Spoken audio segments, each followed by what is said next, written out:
One of the most impressive things about being here at Farnborough is you really get a feel for the incredible amount of cross-industry collaboration that's going on around the whole issue of aviation and environment.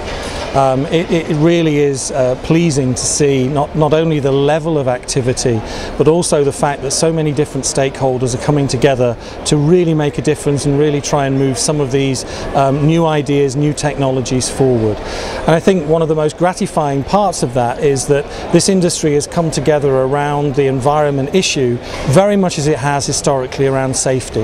And I think safety and the environment are both recognised as areas where this industry needs to collaborate, that these are not areas that should become competitive issues, but really where there are common interests for the whole range of stakeholders to work very closely together.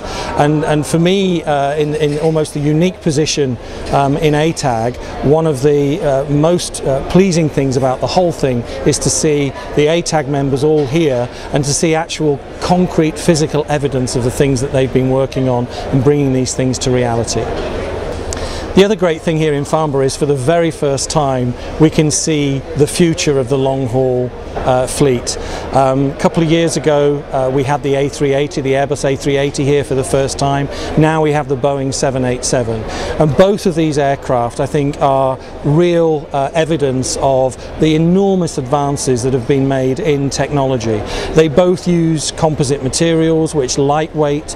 They have very new aerodynamic designs, both in terms of the fuselage and the wings, and of course some of the most fuel efficient engines that are available today. So anyone coming here to Farnborough can't help but be impressed that they're really looking at the technology of the future. This is the long haul fleet that's going to be flying people around the planet for the next 20 to 30 years, and so that's really exciting to see those two planes here for the first time. And I think one of the other key aspects of those planes is that they're also very aspirational. There are a lot of people that want to fly on those new technologies, and we've already seen a lot of evidence of that with the introduction of the A380 into service, and I'm sure we'll see the same phenomenon happening with the 787. And one of the things that we were able to achieve last year was for the industry to set some common targets. So we've set 3 targets for the future in terms of dealing with the emissions of CO2 from aviation. The first one is to continue to push fuel efficiency. It makes sense from a business point of view because fuel efficiency means burning less fuel, which means saving money.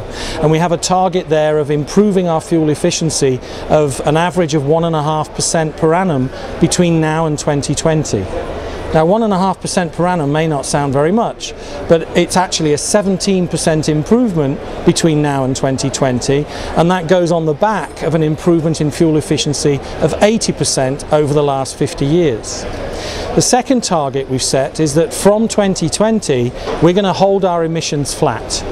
We're going for what we call carbon neutral growth. So even though we recognise that global air traffic will continue to grow, we're going to take steps to halt our emissions growth through a combination of measures: better technology, better operational efficiencies, improved infrastructure, and particularly things like new fuels and biofuels.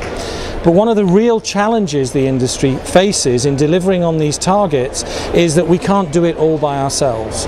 We have a really close collaboration between the airframe and engine manufacturers, the airlines, the airports and the air navigation service providers, but we really need governments to step up to the plate in terms of making the investments that are necessary in research and development, but also importantly in improving air traffic management systems. It makes no sense at all to have brand new state-of-the-art aircraft like the Boeing 787 and the Airbus A380, which are equipped with the latest satellite navigation technology, but if they're having to fly via radio beacons on the ground that were set up in the 1940s and 50s, they cannot fly to their optimum efficiency.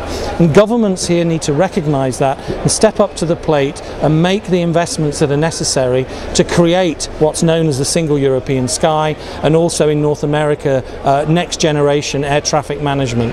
So one of the key stakeholders in this whole debate, and one of the key answers to some of the challenges that the industry is facing is the action of government, not only in the area of air traffic management, but also in terms of promoting the development, deployment and use of alternative fuels for aviation, to create the right fiscal and legal frameworks in order to make that happen as quickly as possible.